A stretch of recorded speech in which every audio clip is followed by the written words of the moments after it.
Muy buenos días con todos y todas y muchas gracias por participar del webinar Cómo sobrevivir a los derechos de autor en la universidad a cargo del doctor Enrique Muriel.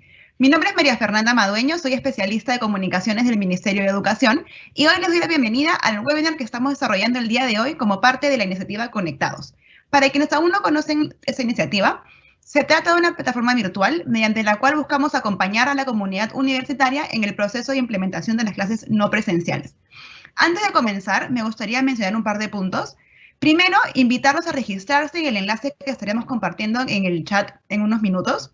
Segundo, comentarles que durante la presentación podrán hacer las consultas que tengan para el doctor Muriel y las estaremos respondiendo en el primer bloque que haremos en la mitad de la presentación y luego al final.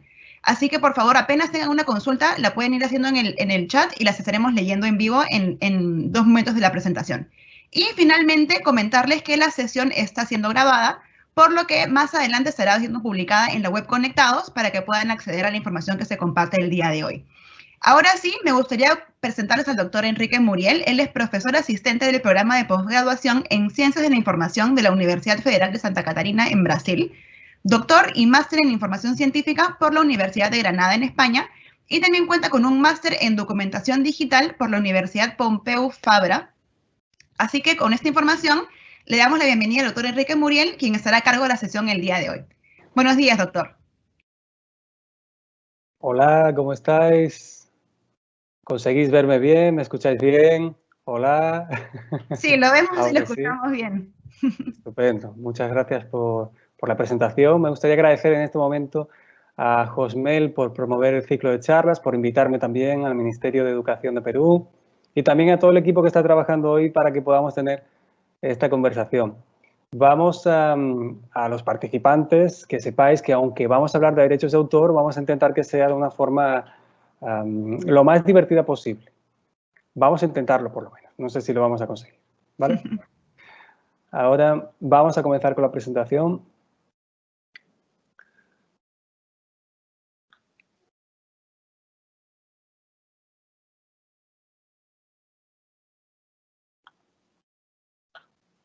Ahora sí, conseguís ver la pantalla. Disculpadme, sí. Es un poco pesado, pero ahora sí. Vamos allá, vamos a hablar un poco sobre derechos de autor. Por lo menos una pequeña introducción para que tengáis una idea general de cuando hablamos de derechos de autor, de qué estamos hablando. Y en concreto en el contexto de la universidad, en el contexto ese académico. Vamos a ver aproximadamente esos puntos por encima. No vamos a tener tiempo de profundizar mucho en todos ellos. Y si alguien tiene interés, aquí en la parte de la derecha podéis ver que en mi canal de YouTube tengo una charla que es un poco más completa. Es en portugués sobre derechos de autor.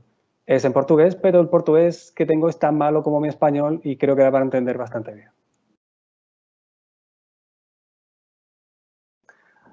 ¿Cuál es la ley que tenemos en Perú? Es de 2018, es esta ley que está aquí. Si queréis podéis entrar en el Indecopi, donde tiene la legislación y tiene algunas cosas bastante interesantes. Es una oficina bastante interesante. Podéis echar un vistazo por ahí para acceder directamente a la ley o en el enlace este que está aquí, que después colocaré disponible para todos vosotros. Cuando hablamos de derechos de autor, estamos hablando en realidad de dos cosas. O derecho de autor se puede dividir en dos elementos diferenciados. Derechos morales son aquellos derechos de la honra y los derechos patrimoniales, aquellos derechos económicos. ¿Saben? Cuando hablamos de copyright, ahí estamos enfocando un poco más en esa parte patrimonial, en la parte del dinero, por eso de copy, derecho de copia. Nosotros en español utilizamos como sinónimo copyright y derechos de autor. ¿Cuáles son los derechos morales? Bueno, estos que veis aquí son los principales derechos morales. El derecho de divulgación, el de utilizar un nombre o seudónimo. Bueno, en mi caso yo, por ejemplo, no utilizo un seudónimo exactamente, pero utilizo un nombre normalizado, que es Enrique Muriel Torrado con un guión en medio. Ese Muriel Torrado es como si fuera solamente un apellido, aunque en realidad son dos. Sería Enrique Muriel y después sería Torrado. Yo utilizo como si fuese ese seudónimo, aunque no es exactamente lo mismo. El derecho de divulgación es que tú, a la hora de, por ejemplo, cuando hacemos una investigación, tenemos derecho a decidir cuándo vamos a publicar y dónde vamos a publicar o en qué formato vamos a publicar. No significa que después vamos a publicar en ese lugar en concreto. A mí me gusta publicar la revista Science, la revista Nature, pero eso no significa que tenga derecho a publicar ahí. Significa que yo puedo decidir si envío mi trabajo para allá para que sea publicado. Otro de los derechos que tenemos que es importante es el derecho de paternidad. Yo soy autor de mis obras y tengo derecho a ser reconocido como tal. Tenemos el derecho de integridad, que la obra debe ser exactamente como yo la he hecho, nadie debe quitar un capítulo de la obra. O modificación, nadie debe cambiar, por ejemplo, si es un libro, el nombre de mis personajes porque cree que otro nombre es más divertido para mi libro. También existe el derecho de retirada y acceso. En fin, estos que están en color negrita, son los más relevantes en nuestro contexto. Divulgación y paternidad. Y la parte económica, la parte de derechos patrimoniales. Seguramente estos son los que son más afines así a casi todo el mundo. Son los más conocidos. Derecho de reproducción, ahí está hablando de las copias. Cuando hablamos de reproducción no es darle al play en el botón de un vídeo. Estamos hablando de hacer una copia de lo que sea, de un PDF, hacer una copia de un libro en papel. Derecho de distribución. Está siempre relacionado con el soporte. Si no hay soporte, entendemos que no hay distribución. Por ejemplo, esto que estamos haciendo ahora mismo, esto que estoy haciendo yo con mi presentación, es una comunicación pública, que es el siguiente derecho, que está justo debajo. Estoy comunicando públicamente una obra, mi PowerPoint. ¿Cómo sería esto mismo que afectase el derecho de distribución si mi presentación fuera distribuida, por ejemplo, en un pendrive? Para que vosotros la tengáis. Tenéis ahí ese objeto en vuestra mano. Por eso está siempre ligado a un soporte. Cuando hablamos, por ejemplo, de fotocopias, lo que hacemos es, cogemos un libro, hacemos una fotocopia y tenemos una copia casi igual al original. Esa obra está en un soporte. Y como es soporte, tiene derecho de distribución en medio. Cuando eso lo pasamos al medio digital, como estamos haciendo ahora todos con la situación en la que estamos pasando, que a veces nuestras clases son en línea, ahí no afecta al derecho de distribución. Está afectando al derecho de comunicación pública, al derecho de reproducción, pero no distribución porque no compartimos ese PDF en un soporte físico. Lo que hacemos muchas veces es subir un PDF a una plataforma.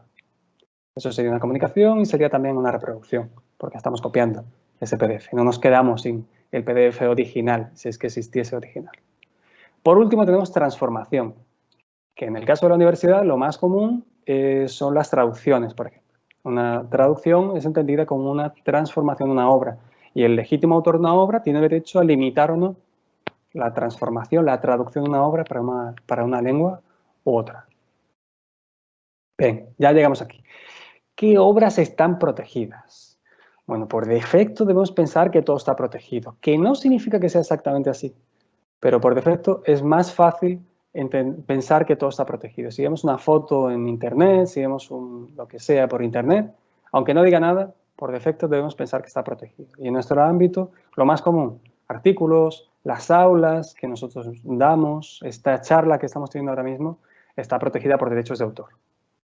¿Y quién tiene los derechos de autor de esta charla? Los tengo yo, que para eso soy yo el que está dando la charla. Y vamos a ver ahora por qué. Y este es el por qué. ¿Quién es el autor de una obra? Es una pregunta un poco complicada, pero no tiene una respuesta muy difícil. Autor de la obra es el que crea la obra. Más o menos es eso. Y en el caso de una disciplina que estamos dando, una disciplina, por ejemplo, del máster o de doctorado, ¿quién es el autor de esos artículos que los alumnos hacen para la disciplina? Bueno, el autor es el alumno. Quien hace la obra es el autor de la obra. Para tener derechos de autor, tenemos que cumplir algún requisito. La respuesta es no. No tenemos que cumplir ningún requisito. No tenemos que poner el símbolo de copyright. Ni tenemos que hacer absolutamente nada. Todas las leyes de derechos de autor cumplen a un conjunto de tratados. Bueno, ni siquiera voy a entrar en esa parte de ahí. El caso es que no hace falta hacer ningún tipo de registro formal para tener los derechos de autor de una obra. Otra cuestión es que sea recomendable en algunos casos. Por ejemplo, cuando hacemos una canción, cuando escribimos un libro de literatura, pues es recomendable hacer un registro, pero no tiene nada que ver con la ley. Quiero decir, no es obligatorio según la ley. ¿Cuánto tiempo duran los derechos de autor? Esta pregunta es fundamental. Bueno, como sabemos, dividimos en dos, derechos morales y derechos patrimoniales. Los derechos morales no pueden transmitirse. Yo no puedo transmitir que soy autor de una obra, esto es, no puedo hacer una transferencia a otra persona. Yo no puedo decir que si yo he escrito una obra, que la obra es de otra persona. Pero sí puedo transmitir los derechos patrimoniales, que son los económicos, y es algo bien frecuente. Por ejemplo, para ganar dinero por derechos de autor de un libro, lo que hacemos es una transferencia a los derechos patrimoniales para que una empresa que gestiona los derechos de autor haga una recaudación y me pase una parte de esa recaudación por haber escrito un libro, como derechos de autor de ese libro. Y la duración. Bueno, para los derechos morales, yo soy autor de la obra y lo seré siempre. Como Cervantes siempre va a ser el autor de sus obras, como el Quijote, siempre lo será. Y los derechos patrimoniales, ¿cuándo se agotan esos derechos patrimoniales? Recordando que dentro de los derechos patrimoniales está, por ejemplo, la reproducción, la comunicación al público o la distribución de esa obra. Bueno, los derechos patrimoniales duran. Durante toda la vida del autor, y una vez se ha muerto, vamos a esperar un poco. 70 años más van a estar protegidos sus obras. ¿Quién gana dinero durante esos 70 años? Bueno, en principio, quien gana dinero son sus descendientes, si tiene, y bueno, tal vez alguna compañía editora gane también un poco de dinero en el camino. ¿Y qué sucede después? Una vez pasa todo este periodo, una vez se han caducado, podemos decir, los derechos de autor, o por lo menos los derechos patrimoniales, que ya sabemos que los morales no caducan, ser autor de una obra no caduca nunca, pues una vez caducan los derechos patrimoniales, lo que sucede es que esas obras forman parte del dominio público, que seguramente habéis oído hablar alguna vez. Y con esas obras podemos hacer casi lo que queramos, excepto esa parte de derechos morales, como decir que Cervantes no es el autor del Quijote, excepto eso podemos transformar la obra, podemos reproducir la obra, podemos comunicarla públicamente sin ningún problema. Un resumen bien breve de lo que hemos visto hasta ahora. ¿Qué son los derechos de autor? Los derechos de autor son un monopolio que como sociedad entendemos que debemos dar a los autores para fomentar la creatividad de los autores que continúen creando obras, y es eso, un monopolio para controlar las obras. Como es un monopolio, necesita tener algún límite, porque si no tiene un límite podemos tener un problema social. ¿Cómo es que la gente va a acceder a la educación? ¿Cómo es que vamos a informarnos si todos los derechos están protegidos? Necesitamos un equilibrio. Y ese equilibrio son los límites y excepciones que aparecen en la ley. En este caso son los de la ley peruana, claro. En cada país va cambiando un poco. La ley de Perú, como veremos un poquito más adelante, tiene algunas ventajas, tiene algún elemento que es muy interesante. Y el resto, bueno, pues como otras leyes. Una cosa que me llama la atención y que también venía en la ley de derechos de autor española, la anterior, no la última que fue aprobada, sino la anterior, es que aparece 2 veces sin fines de lucro. Pero, en fin, vamos a ver qué significa esto. Nosotros tenemos derecho a hacer una reproducción de una obra. ¿Cuáles son las condiciones? Las que aparecen aquí. Debe ser solamente un extracto de la obra, un breve extracto de la obra. Debe ser para enseñanza o para hacer exámenes, que es un detalle curioso dentro de la ley peruana, que dice para hacer exámenes también. Bien, un breve extracto para hacer exámenes sin fines de lucro, no podemos ganar dinero con esa reproducción que estamos haciendo, en la medida justificada. ¿Qué significa eso? Eso es un truco maravilloso para no decirte nada y decírtelo todo. Porque es en la medida justificada, no puede ser de más, no puede ser mucho. No podemos coger un libro entero y decir, no, es que estoy haciendo una reproducción del libro entero porque, bueno, la ley me lo permite. No, la ley no permite eso. Dice en la medida justificada y no parece una justificación muy buena que un libro entero sea reproducido. También dice, para usos honrados. Y aquí es cuando tenemos que destacar que necesitamos colocar el autor y la fuente de la obra. Y por último, que no tenga fines de lucro. Esto es lo que decía, que aparece 2 veces, el fin de lucro. No podemos tener lucro de ninguna de las formas. Si queremos hacer una reproducción, deberíamos cumplir con todas estas condiciones que impone la ley. ¿Podemos citar una obra? Podemos citar una obra. Y según la ley, también debemos cumplir algunas condiciones. La obra debe ser ya divulgada. ¿Cómo así una obra ya divulgada? Claro, porque comentábamos antes que dentro de los derechos morales el primero era el de divulgación. Si la obra no ha sido divulgada, nosotros no somos nadie para divulgar una obra que no es nuestra. Debemos esperar a que esté divulgada. siempre, siempre, siempre debemos citar autor y fuente. Debemos hacer esa cita conforme a los usos honrados y en la medida justificada por el fin perseguido. Esa medida justificada, como comentaba antes, no es que voy a citar un libro entero. Debe ser la medida justificada y para ese fin que estamos teniendo. ¿Qué hay de interesante en la ley peruana? ¿O cuál es uno de los elementos que a mí personalmente me llama más la atención? Si tenemos por aquí a alguien que trabaje con bibliotecas, con archivos o que trabaje con personas que tengan algún tipo de discapacidad, es esta parte de aquí, que existe una excepción y limitación concreta para bibliotecas y archivos, que es fantástica. O por lo menos es bastante buena. Siempre puede mejorarse. Siempre podemos ir un poco más allá, pero es bastante buena. Porque dentro de una biblioteca y un archivo puede hacer una reproducción de la obra, puede preservar una obra, que es un problema que, por ejemplo, tenemos aquí en Brasil, que es donde yo vivo. Tenemos un problema con la preservación, la ley no permite, es una cosa que se hace, que algunas bibliotecas hacen, pero que no existe explícitamente en la ley esa excepción que permita tener esa seguridad jurídica sin ningún problema para los bibliotecarios. Y también para personas con discapacidad. En este caso solamente pensó la ley peruana en personas con problemas de visión, con discapacidad visual. Y ahora sí, es un buen momento. Si tenéis alguna duda por ahí, es un momento maravilloso para eso. Mientras tanto, voy a intentar responder alguna de estas, por si tal vez es alguna de las dudas que vosotros tenéis. Por ejemplo, ¿puedo utilizar cualquier obra mientras doy clases, en ese acto de dar clases? Como regla general, podemos decir que sí. Durante ese tiempo que damos clase, podemos utilizar cualquier obra. Otra cosa diferente es si podemos disponibilizar esas obras. Eso ya es diferente. Disponibilizar las obras no es recomendable, pero sí que podemos utilizar cualquier obra para poder dar clases. ¿Y si las clases son en líneas? Bueno, en líneas generales se entiende que es una extensión del formato presencial, entonces no habría mucho problema. Podemos utilizar cualquier obra para dar clases. ¿Puedo compartir en la plataforma de mi centro mi libro publicado en una editora comercial? Esta es una de mis preguntas favoritas, una de mis preferidas. Porque en todas las universidades existe alguna plataforma. Muchas veces en Moodle. En el caso de mi universidad es esa, es Moodle, que es la plataforma que tenemos.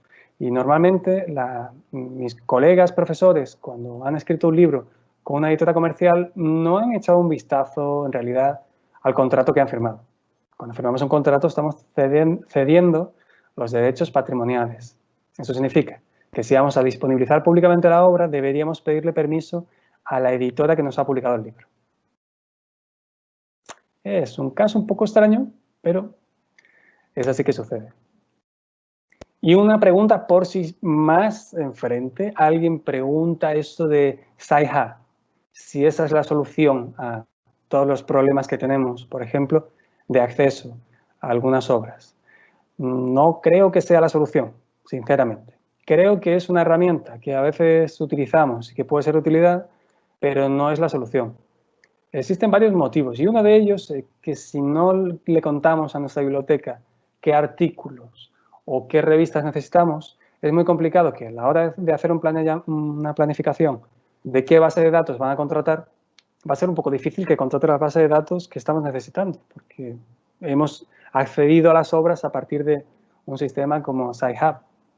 Entonces, no creo que sea la solución a nuestros problemas, pero también es cierto que en algunas ocasiones puede resolvernos algún problema puntual. Y ahora, si queréis compartir alguna de vuestras cuestiones, es el momento perfecto.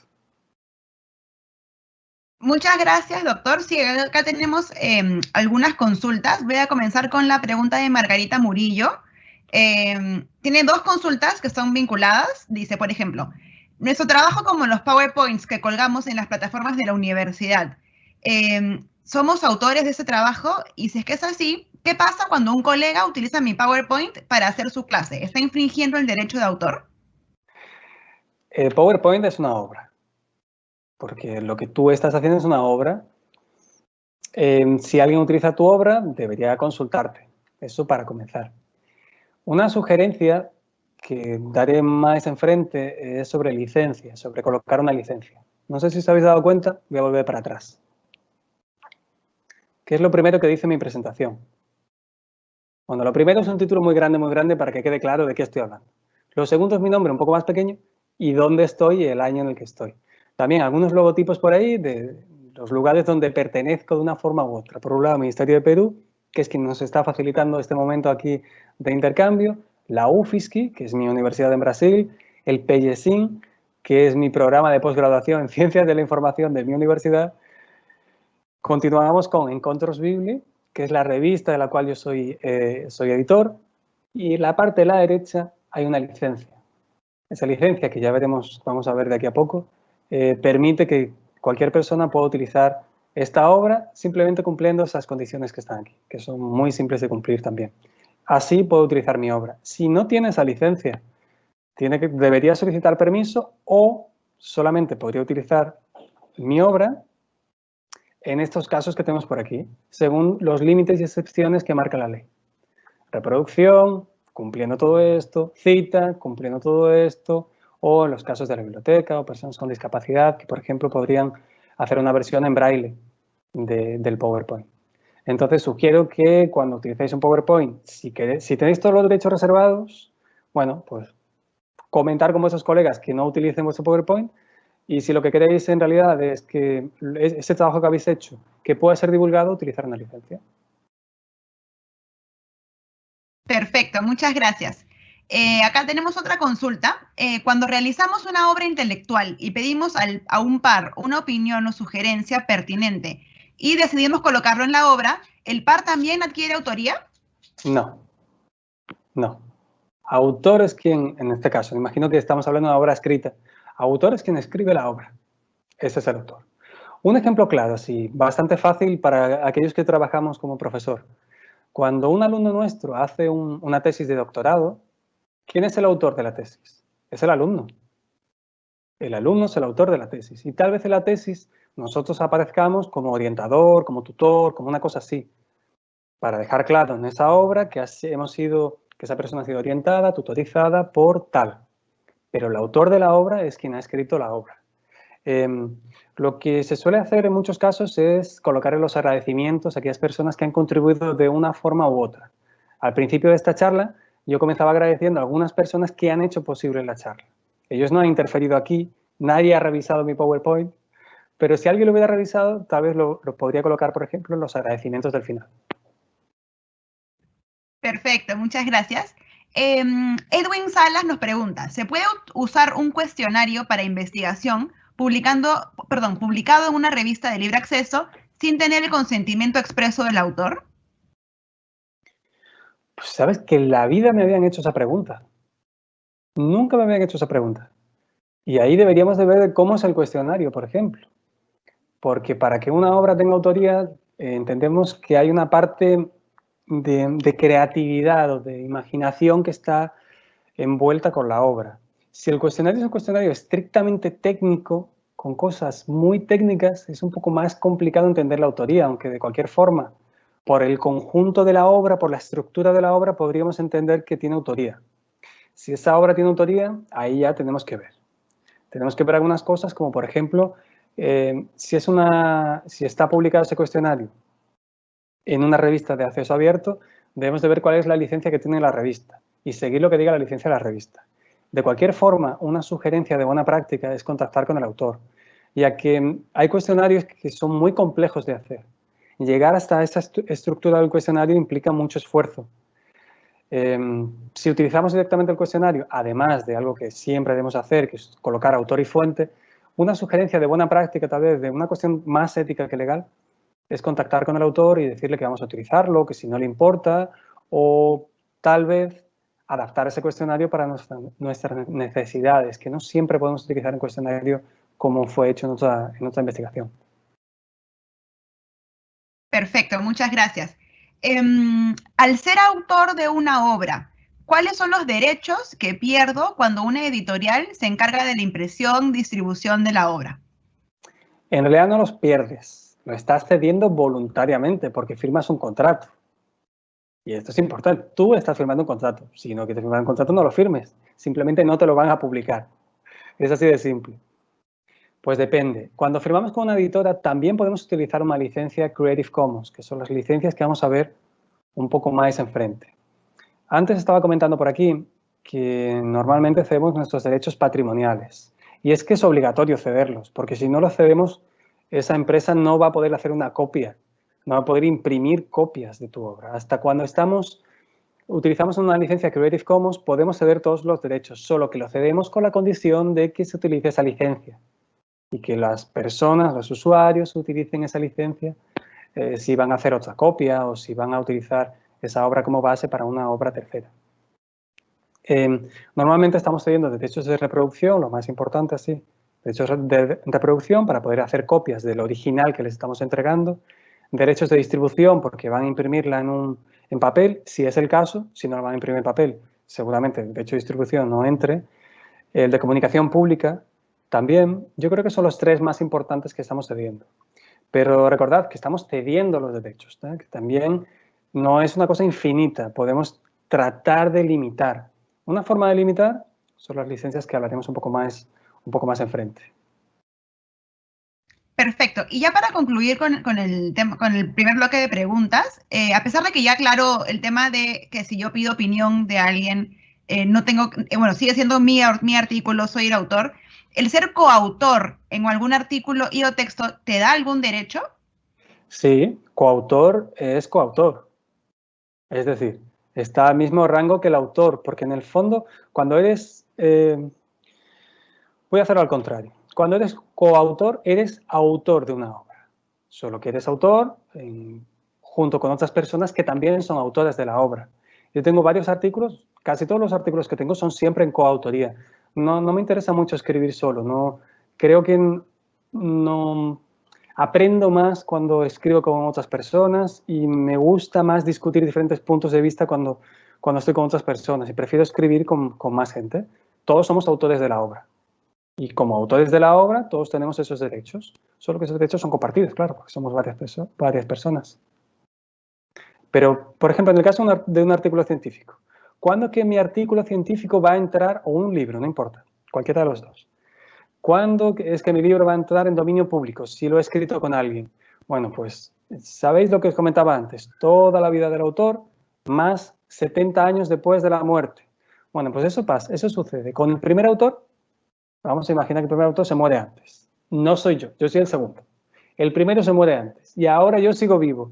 Bueno, los derechos de autor continúan conmigo. Es decir, toda mi vida y después 70 años después de la muerte del último autor, que espero ser yo el último y que sea de aquí a mucho tiempo también. ¿Sabes? Entonces es una cosa que es compartida.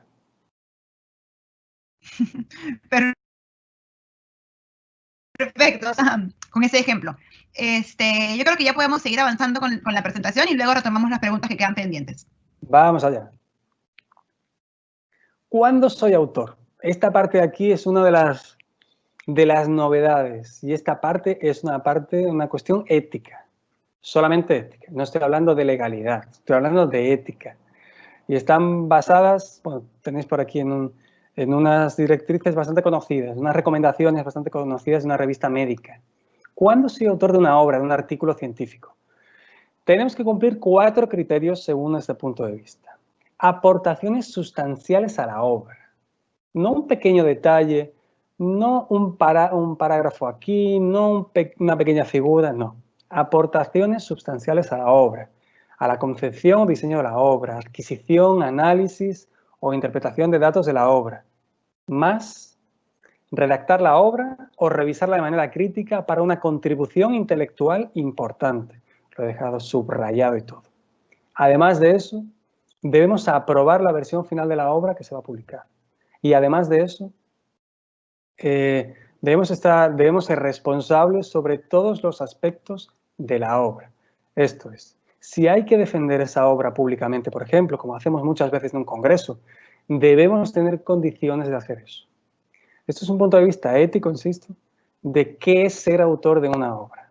Que no es aquella idea de alguien me pone aquí y ya soy autor de la obra. Es una cosa un poco diferente, un poco más complicada. Y relacionado con la autoría, algunas sugerencias de cosas que podemos evitar. He colocado en inglés porque he visto que la literatura se utiliza más en inglés, pero bueno, en fin, no tiene mucha... He cogido los 3 puntos que más me interesaban, así que más me han llamado la atención. El primero es la autoría honoraria o la invitación, pero la invitación que te invito a colocar tu nombre aquí, que se hace en algunas ocasiones para darle más importancia a una investigación, por ejemplo.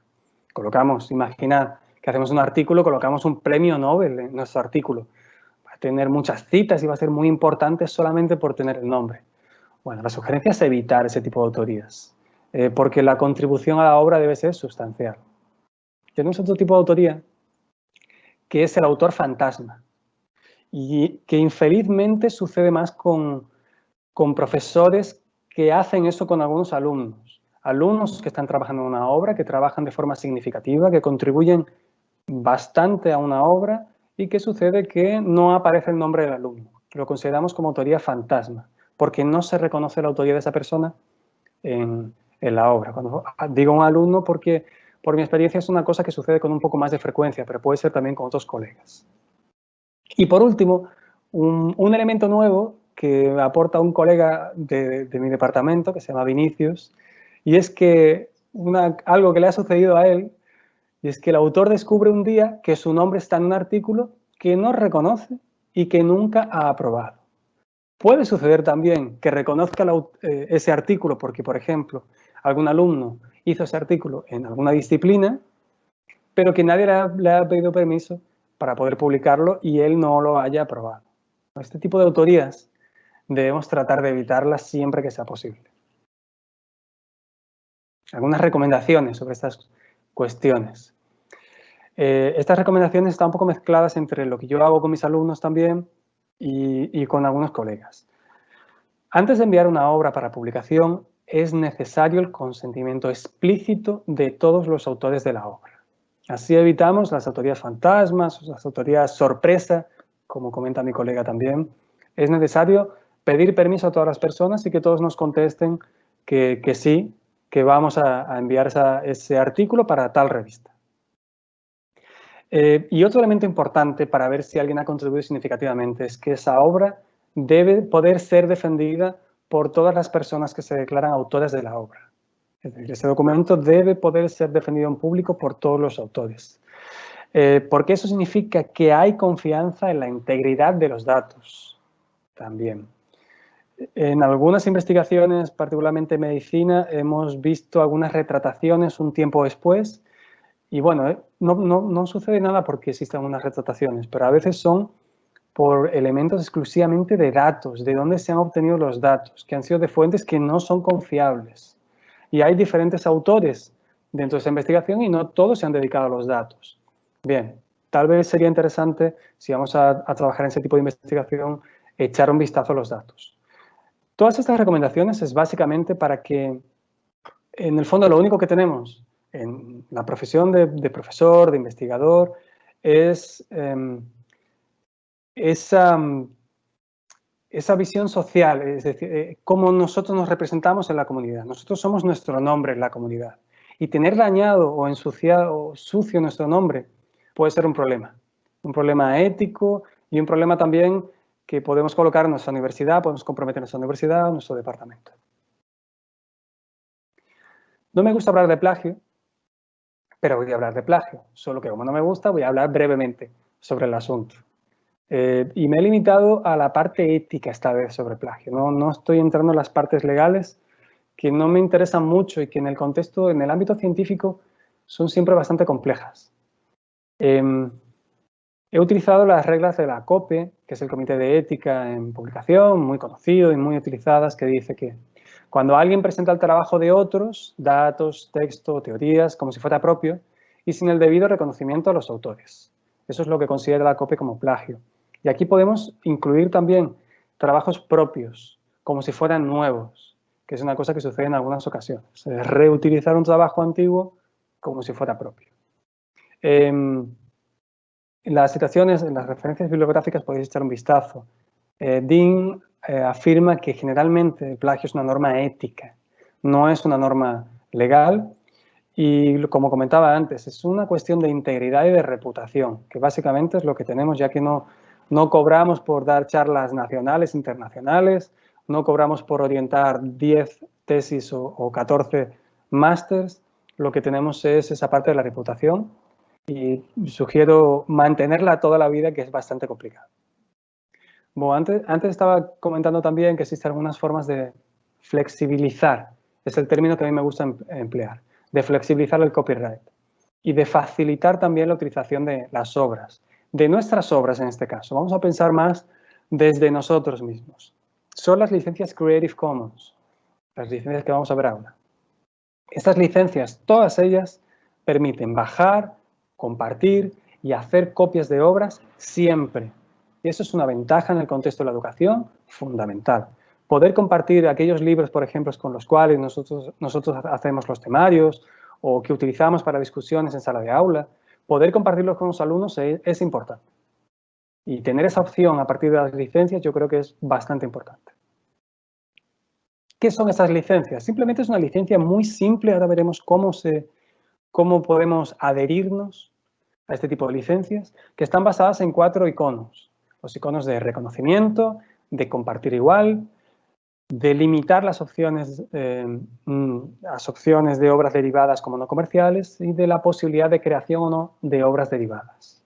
Estos son los iconos que tenemos. Y a partir de aquí vamos a conformar las licencias que aparecen en la columna a la derecha.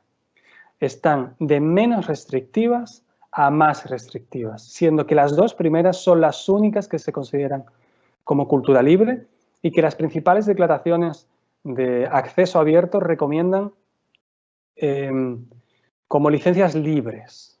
El resto pueden ser licencias que facilitan el acceso, pueden tener los nombres que queráis, pero cuando hablamos de ciencia abierta, de acceso abierto, mi sugerencia es siempre utilizar una de esas 2 primeras licencias. BY, que es reconocimiento, simplemente la persona, el usuario de la obra, y aquí debemos diferenciar. Todas estas licencias no es para el autor de la obra, es para el usuario de la obra. Las personas que van a leer, que van a utilizar esa obra para crear otras obras, si es el caso. La primera significa que es simplemente reconocimiento de la obra. Autor y fuente, como decía antes la ley. Simplemente eso. Debemos reconocer autor y fuente. La segunda, colocamos una restricción pequeña, pero una restricción, que es autor y fuente, y si existe una obra derivada, tiene que ser compartida de la misma forma, es decir, debe tener la misma licencia, by SA. Eso es lo único que significa. Solamente eso. Siguiente licencia, dice, sin fines comerciales. Los usuarios de la obra no pueden utilizarla con fines comerciales.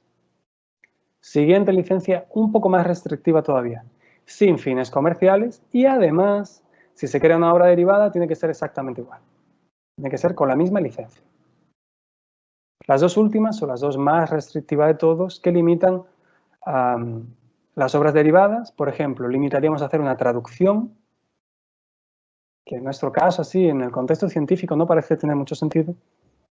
Y por último, además de limitar las traducciones, por ejemplo, entre otras obras derivadas, no queremos que sean con fines comerciales. ¿Cómo es que yo puedo colocar una obra una licencia Creative Commons? Podéis ir a ese link que está aquí debajo, podéis entrar, podéis buscar en un buscador Creative Commons Perú, Creative Commons licencias, y vais a acceder a un formulario de este tipo, con 2 preguntas solamente. Con 2 preguntas formamos las 6 licencias que habíamos visto antes. La primera pregunta, que en realidad tiene trampa porque es una pregunta casi doble, dice, ¿quiere permitir que se compartan las adaptaciones de su obra? Y ahí decides. En mi caso, no tengo ningún tipo de restricción con adaptaciones de mi obra. Quiero que mi obra llegue lo más lejos posible, porque lo que comentaba antes, lo único que tengo es reputación. Quiero que mi reputación llegue lo más lejos posible. Para eso, todas las obras que yo creo, también porque yo soy funcionario público, soy un trabajador de un servicio público, que es una universidad. Entiendo que todas las obras que hago, o la mayor parte de obras que hago por lo menos, deberían estar disponibles para el mayor número de personas posibles y que mi trabajo llegue lo más lejos posible. Entonces, en mi caso, siempre respondo lo mismo. ¿Quiere permitir que se compartan las adaptaciones de su obra? Sí. No tengo ninguna restricción. Si alguien tuviera una restricción, podría decir sí, pero que se comparta de la misma manera. que significa con la misma licencia. Segunda pregunta y última. ¿Quiere permitir usos comerciales de su obra? Bueno, en mi caso no tengo ningún problema, porque mi objetivo es que mi obra llegue lo más lejos posible. Si para eso alguien quiere vender mi obra o quiere colocarla dentro de un otro producto que se vende, no hay ningún problema para mí. Quiero que mi obra llegue muy lejos. Yo no cobro, no gano nada por hacer este tipo de charlas, por ejemplo, y quiero que mi charla llegue muy lejos. No solamente al público que tenemos ahora mismo aquí, quiero que llegue mucho más lejos que todo eso. En mi caso, he conseguido una licencia BY, en este caso. A veces, como es el caso de esta presentación, es una licencia con la restricción de compartir igual. Bueno, pues compartir igual, que es BY SA, sin problema. Un detalle importante también. Si queréis saber si vuestra licencia es de cultura libre, son las dos primeras que están aquí encima, BY y BY SA, pero de cualquier forma, la propia Creative Commons, la organización, coloca debajo, no sé si veis en azul, que dice, esta es una licencia de cultura libre. Te está avisando aquí, te está recordando que estás contribuyendo para la cultura libre. Algunas consideraciones finales. Es importante conocer la ley nacional. Yo solamente he presentado algunos de los detalles de la ley nacional, pero es recomendable echar un vistazo a la ley. Todos sabemos que las leyes, si hay aquí alguien de derecho que me perdone, pero las leyes son muy aburridas y el lenguaje normalmente es muy aburrido. Pero tenemos una cosa positiva. Las partes que nos interesan no son tan complicadas ni de entender ni son tan largas. Entonces recomiendo echar un vistazo a la ley.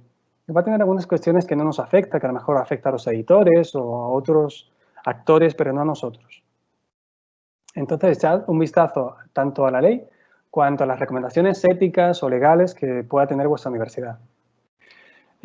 Otra recomendación es que seamos éticos con los autores, con los colegas, con los lectores también, con nuestros alumnos, en fin, que entendamos que la ética es una postura que deberíamos tener como profesores y que también, ya que estamos en esa posición de poder en frente a bastante gente, tratar de dar ejemplo también.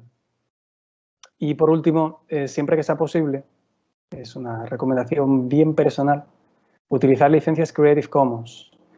Y entre las que tenemos, que he presentado aquí, las que son de mayor acceso posible.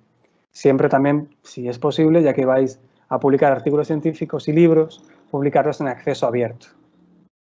Y nuevamente, me gustaría agradecer a todas las personas que han hecho posible que esté aquí en este momento, también por vuestra atención. Y aquí, como podéis ver, está de nuevo la licencia que he utilizado, que es una licencia BY SA.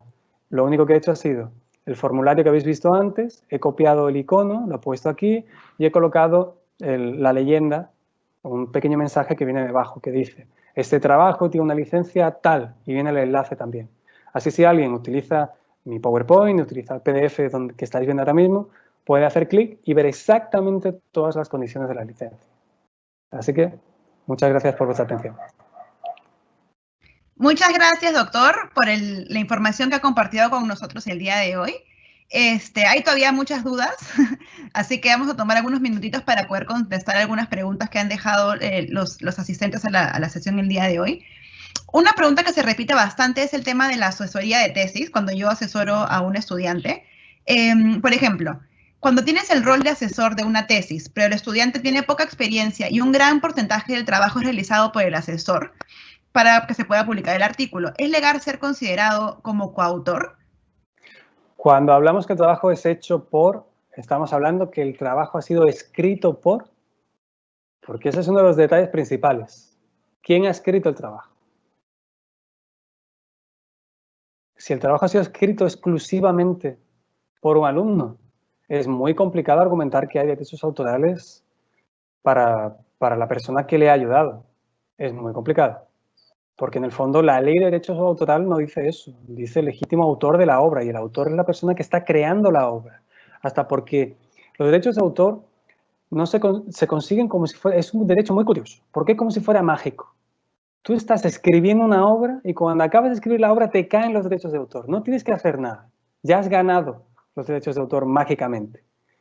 Entonces, en ese tipo de casos, no sé exactamente en qué consiste en Perú, o en ese caso concreto, no sé en qué consiste esa asesoría de tesis. En los casos que yo conozco, por ejemplo, cuando tenía orientador, mi tutor me hacía la tutoría, pero en la hora de escribir un artículo, el artículo lo escribíamos los dos. Y aunque yo hice una parte de la investigación más de campo, por decirlo de alguna forma, a la hora de escribir éramos los dos que escribíamos, somos los dos los que siempre hemos hecho los análisis y somos los dos los que hemos hecho las consideraciones finales, somos los dos los que hemos hecho. Independientemente si uno tiene una carga de trabajo un poco mayor que el otro, pero los dos lo hemos hecho. Mi sugerencia es que a la hora del texto, hasta porque no sé si es un alumno sin experiencia, el texto va a ser complicado poder publicarlo con un alumno que nunca ha escrito un artículo científico. Seguramente los profesores o los asesores, en este caso, han contribuido también. Si han contribuido, no tendría problemas, son autores. Perfecto, muchas gracias. ¿Es lo mismo tener licencia de un producto o de un artículo que poder patentarlo? Sí, no tiene nada que ver. Son cuestiones totalmente diferentes. Aquí solamente hemos hablado de derechos de autor, que es una de las vertientes que tiene la propiedad intelectual. La propiedad intelectual se divide en dos: la propiedad industrial y los derechos de autor, básicamente. Después están los derechos conexos, que están relacionados con los derechos de autor, y dentro de la propiedad intelectual, que es de la propiedad industrial, están las patentes, las marcas, las denominaciones de origen. Hay diferentes cosas, pero patentar es una cosa. Por ejemplo, un artículo científico no se puede patentar. Se puede patentar, pues no sé, un nuevo invento, un nuevo bolígrafo que inventemos o un nuevo dispositivo. Eso sí se puede patentar. Son dos cosas diferentes. No es lo mismo una cosa que otra. Listo.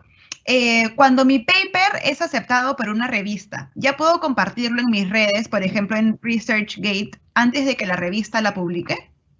Bueno, la primera cosa, si tu artículo ha sido aprobado, enhorabuena, mi más sincera enhorabuena, sé que es complicado, muy bien, buen trabajo. Y segunda parte, depende de lo que digan los derechos de autor de la revista. Hay todo tipo de revistas. Hay algunas que, las que son de acceso abierto, generalmente permiten que se publique. Bueno, es que depende del tipo de revista, tienes que leer las condiciones, porque la casuística es muy grande. En el caso de la revista en la que yo soy editor, no permitimos preprints, que en tu caso es que depende exactamente. No quiero complicar mucho la situación, pero bueno, voy a intentar abordar la cuestión sin complicarla demasiado. Existe la opción de preprint, que es el trabajo que yo envío para la revista. Lo que sucede es que a veces, cuando los evaluadores ven el artículo, después yo lo voy a cambiar. Voy a cambiar algunas cosas. Y el artículo final que voy a publicar es diferente del artículo original que yo envié. Ese artículo original que yo envié es lo que se denomina preprint, preimpresión, en inglés, una cosa así. Pero es preimpresión y preevaluación también. Es decir, ese artículo no ha sido evaluado.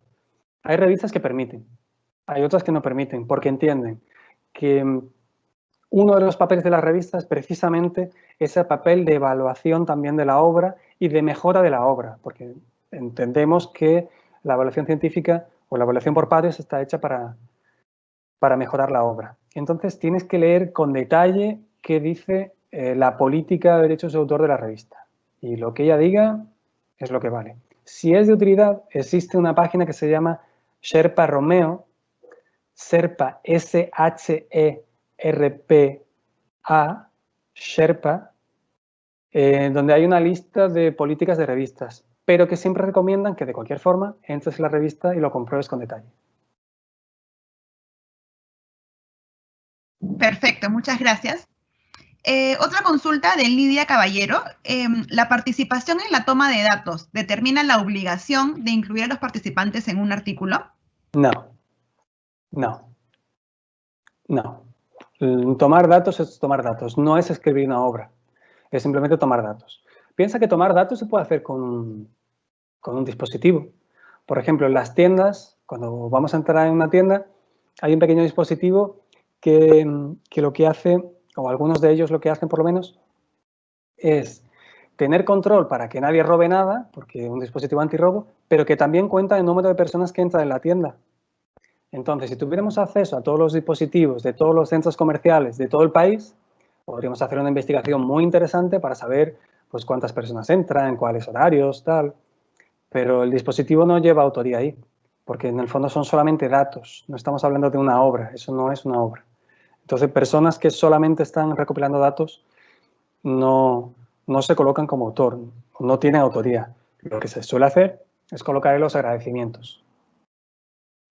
En esa parte de ahí voy a aprovechar de una cuestión ética que no está tan relacionada con la parte legal. Lo que hacen algunos profesores también cuando son alumnos, los que hacen esa recopilación de datos, es incluirlos también en el artículo, pero para que también hagan otras partes del artículo, es decir, para que ellos entiendan, para que aprendan cómo se hace un artículo, para que hagan una parte de referencial teórico, para que apoyen, para que revisen, por ejemplo, algunos de los resultados, de las conclusiones, para que... Lo que pasa que, bueno, es casi como si fuera una aula, casi, solo que es peor todavía, porque requiere un seguimiento del alumno para que pueda ser considerado como autor y pueda escribir alguna parte. Hay personas también que si nunca han escrito un artículo es muy complicado a veces que consigan llegar a escribir la primera vez así, de entrada, prácticamente nada, que pueda hacer un aporte considerable. Perfecto. Y un poco en línea con la pregunta que tuvimos más temprano sobre utilizar artículos e información que esté publicada, usted comentaba que lo ético era contactar al autor.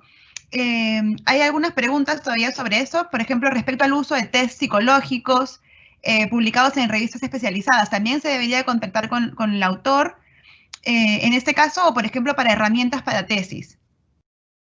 Bien, estaba hablando antes, era un caso concreto de utilizar un instrumento que era un cuestionario, si no recuerdo mal, que es un instrumento de investigación que estaba dentro de un artículo que era publicado en. Estaba hablando solamente de ese pedazo, ¿vale?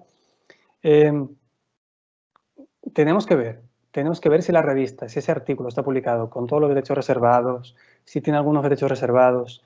Y de cualquier forma, no conozco todas las áreas del conocimiento, lógicamente, no sé si en psicología o no sé si en psiquiatría, no sé si en biología, desconozco exactamente qué tipos de cuestionarios se utilizan, cómo son esos cuestionarios, de una forma suficientemente profunda para poder emitir una opinión así que sea unánime y clarísima. Es un poco complicado sin conocer el objeto. Como regla general, si vamos a utilizar una obra que es de otra persona y vamos a utilizarla entera, no veo ningún problema en tratar de contactar con esa persona. De cualquier forma, en mis investigaciones, que son diferentes, de una rama totalmente diferente, yo trabajo en ciencias de la información, jamás he utilizado un cuestionario íntegro que sea de otra persona. Ni siquiera alguna pregunta suelta. Tal vez alguna pregunta que viene en el cuestionario me ha ayudado a pensar en otras preguntas para yo hacer. Pero nunca he utilizado un cuestionario íntegro de otro autor. Habría que verlo con más profundidad. Muchas gracias. Y bueno, ya para terminar con la ronda de preguntas, ¿a qué se debe que varios artículos que están en formato manuscrito, a pesar de que se indique que el artículo ya fue aceptado, siguen estando en este formato después de varios años? No he entendido la pregunta. Aparentemente hay artículos que a pesar de que ya han sido aprobados, se mantienen como formato de manuscrito a pesar de que ya han sido aprobados hace varios años. ¿Tendrían que cambiar este formato por el simple hecho de estar aprobados o pueden quedarse en un formato manuscrito por siempre?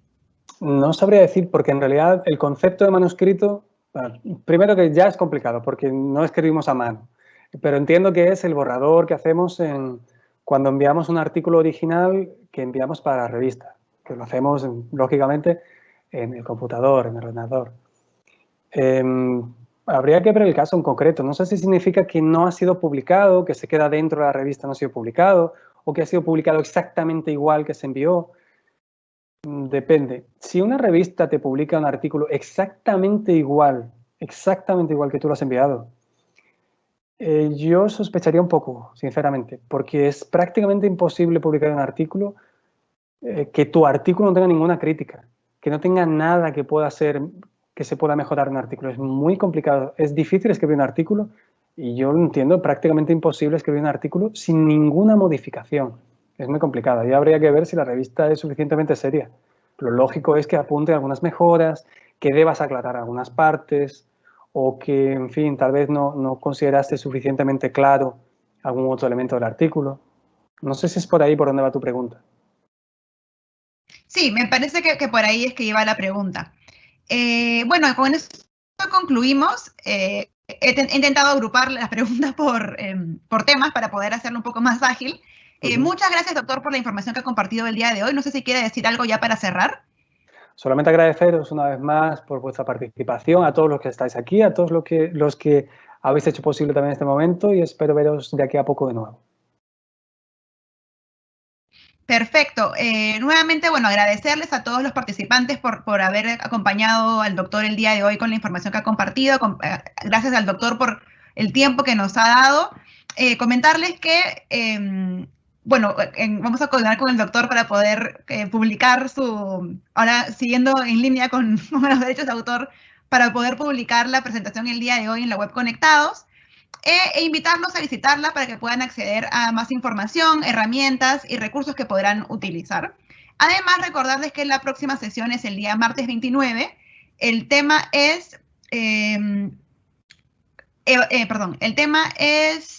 evaluación de la investigación a cargo de la doctora Zaida Chinchilla. Así que los invitamos a entrar a la web Conectados para que puedan registrarse a la sesión si es que es de su interés. Y nuevamente agradecerle al doctor Muriel por la información que ha compartido el día de hoy y por el tiempo dedicado. Muchas gracias.